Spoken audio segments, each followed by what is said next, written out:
if you read through the New Testament, just kind of peruse the four Gospels and some of the letters of the apostles, and you kind of get a feel for who this person Jesus really was. There is a presence that's there, particularly in the Gospels, that sort of emerge over time. And in a way, I guess you could call it the personality of Jesus kind of bubbles up. And there are certain things, certain themes that come to light over time. If you read enough of the Gospels and you kind of study the life of Jesus, and you pay close attention to the way that Jesus responds to certain situations, there's just certain patterns that there's a certain level of predictability as to how Jesus might react or how Jesus might respond in a certain side. And I've picked those two verses in Matthew because there is a character trait of Jesus that is really unique among all humanity, and there are not very many people that seem to have this ability, and that is to always be able to kind of look on the flip side, always be able to consider things from maybe a slightly different point of view. It's what I call the flip side. I don't think Jesus ever called it that, but this idea that, hey, I'm in first place, and Jesus said, no, you're really in last place. Or, I'm in last place, and Jesus said, no, you're not. You're in first place. And constantly in all of the Gospels, there's things like this where, if you find your life, you'll lose it, and if you lose your life, you'll find it. The rich will be poor, and the poor are rich, and all of these things have a flip side. What comes to mind, too, is the different ways that he responded to different situations. You might remember the story in the Gospels about this woman that was brought before Jesus by the Pharisees and the elders of the Jewish church, and she had been caught in the act of adultery, and they brought her before Jesus, and they said, the law of Moses commands us to stone this woman to death. What do you say? And Jesus is thinking, he says, well, there's got to be a flip side in here somewhere. And pretty soon he says, well, okay, let the one that is without sin go ahead and cast the first stone. And so there is this theme that is there. Now, I kind of have come across another one of these themes, another way of looking at life, a way of thinking about things, a way of just a way of communicating what I think is a very foundational and critical aspect of our daily living. And it's not anything that Jesus ever said. But if our language and customs and the way we talk about things would have been the same then as it is now, I think it's something that Jesus very easily could have said. And it's more than just a catchy catchphrase, okay? I think this is a way of life. I think it's a way of being. I think it is really a very healthy response to what the world throws at you. And we've all had things thrown at us. We all have things that we struggle with. We all have mountains to climb. We all have challenges that are put before us. And if you can remember this one thing, in the 4.5 years that I've been here, I've asked you to think about a lot of things, but just remember this one thing, okay? It is a metaphor that I think sums everything up and gives you a brand new way of seeing the world, a brand new way of embracing what it is that is coming up. So there is a movie that demonstrates what it is that I'm talking about in a very literal sense.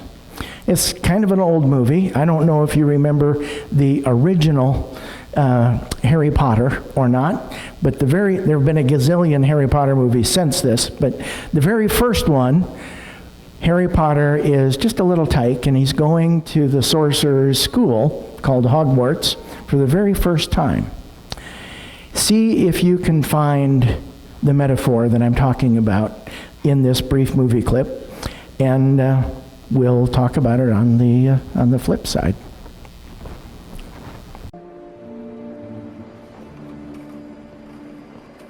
What are you looking at?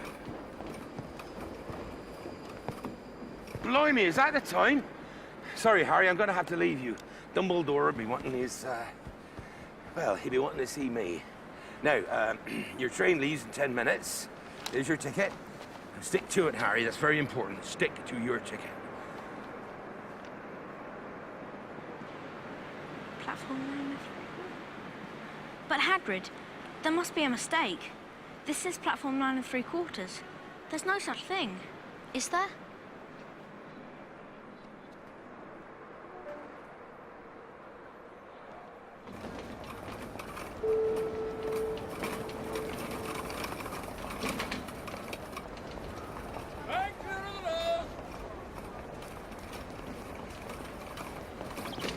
Sorry. Excuse me. Excuse me. That's right on your left, madam. Excuse me, sir.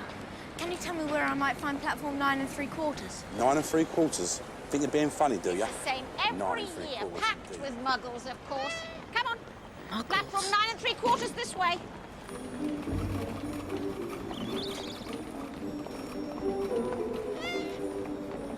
All right, Percy. You first.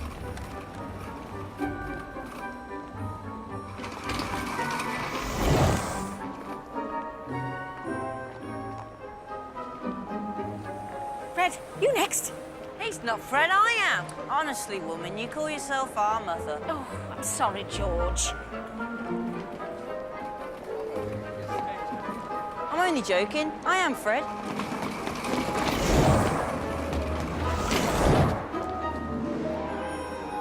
Excuse me.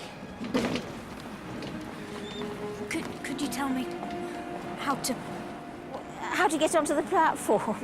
Not to worry, dear. It's Ron's first time to Hogwarts as well. Now, all you've got to do is walk straight at the wall between platforms 9 and 10. Best do it at a bit of a run if you're nervous. Good luck.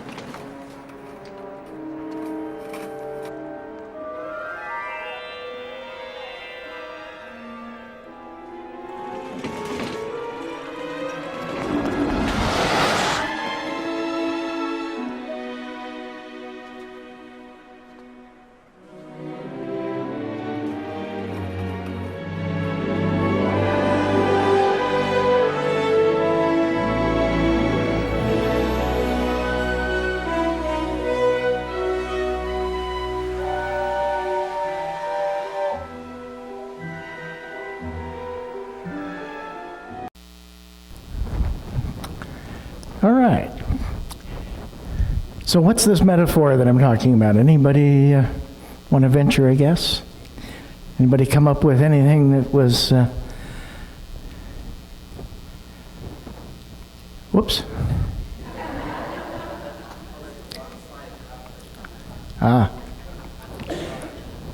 Yeah, the wall becomes a gate. Just let that sink in for a minute. That is an attitude. It is a way of being. It is a lifelong commitment to how you respond to things. It is a way of following Jesus that is totally unique.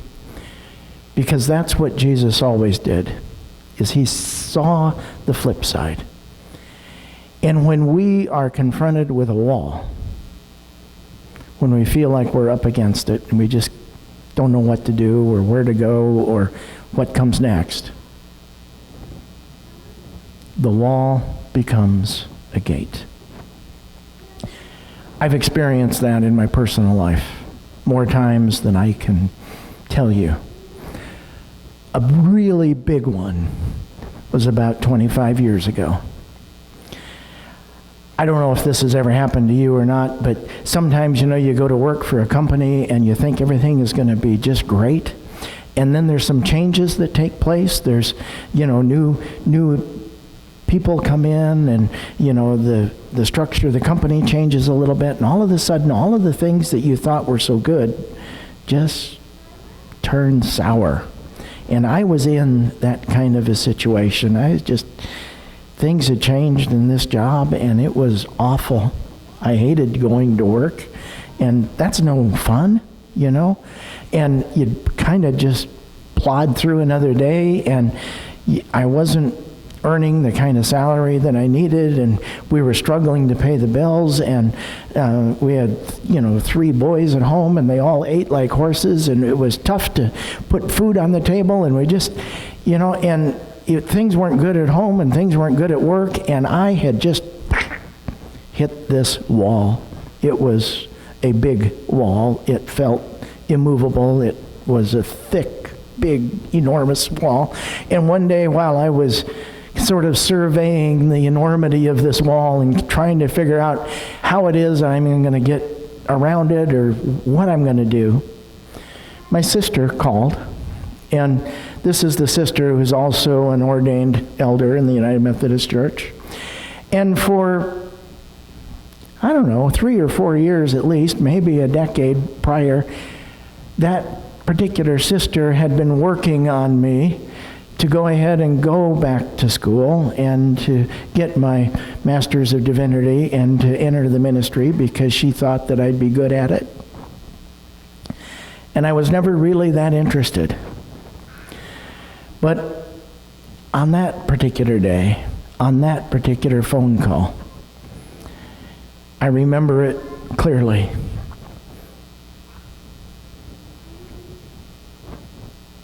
I made a decision. And what she was saying was making some sense. And in a very real way, that wall became a gate. And it was a gate to the ministry. And it was a gate that we walked through. This happens in our lives all of the time. They can be big walls, they can be little walls, but if you can adopt the attitude, if you can adopt the mindset, if you can bring it full into your being, that you are going to see walls as gates. And remember that little movie clip if it helps. The only access Harry Potter had to gate 9 3/4 was to go through that wall. And when you are confronted with a wall in your life, that wall will become a gate. I promise you.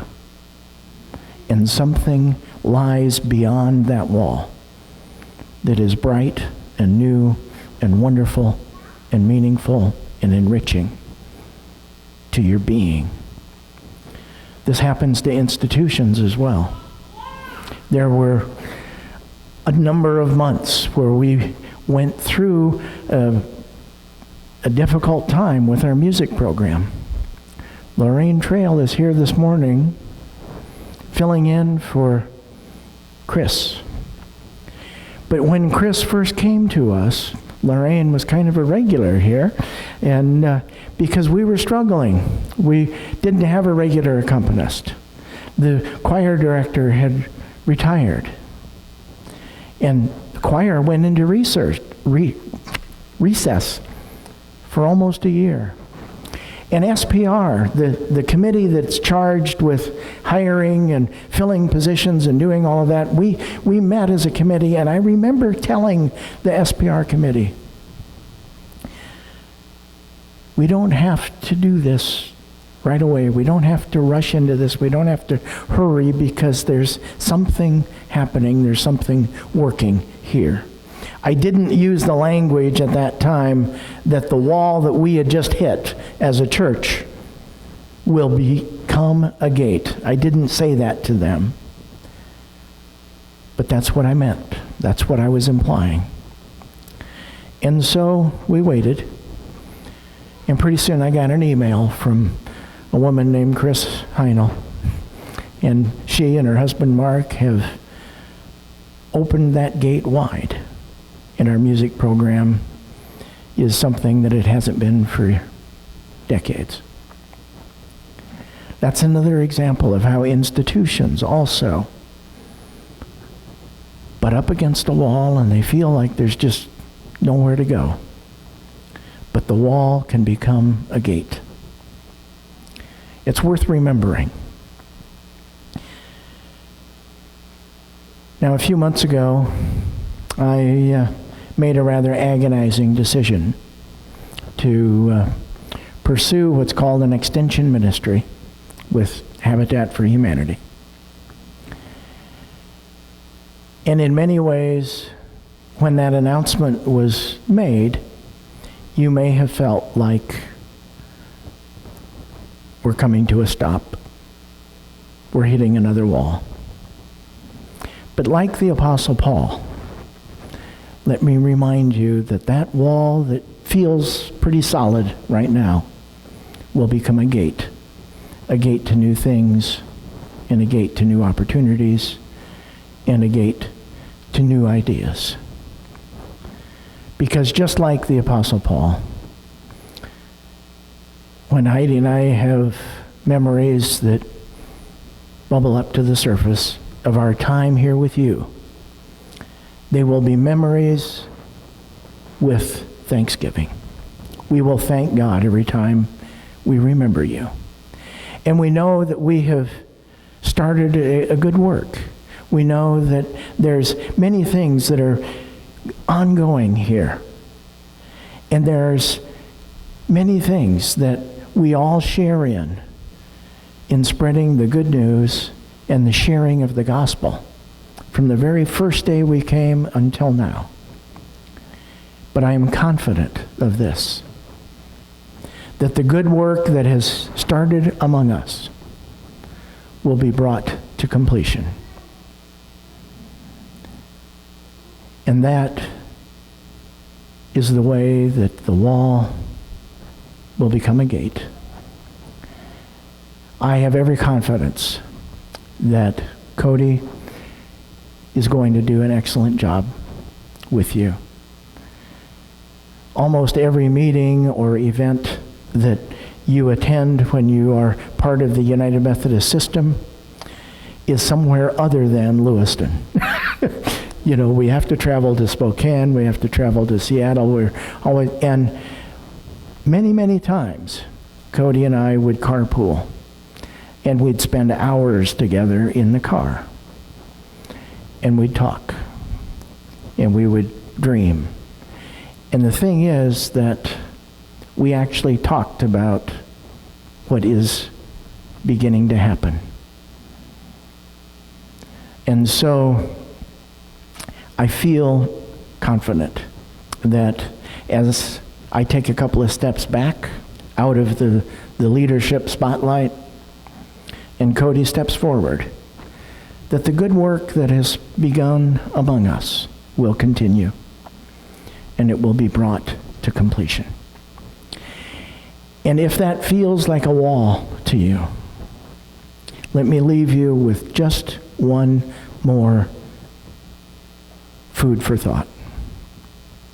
And that is when you change the way you look at your wall, institutionally or personally. But when you change the way you look at your wall, the wall you're looking at will change. And it will change from a wall to a gate. And you can walk through that gate. And new and wonderful opportunities await you there. So go in peace and go with God.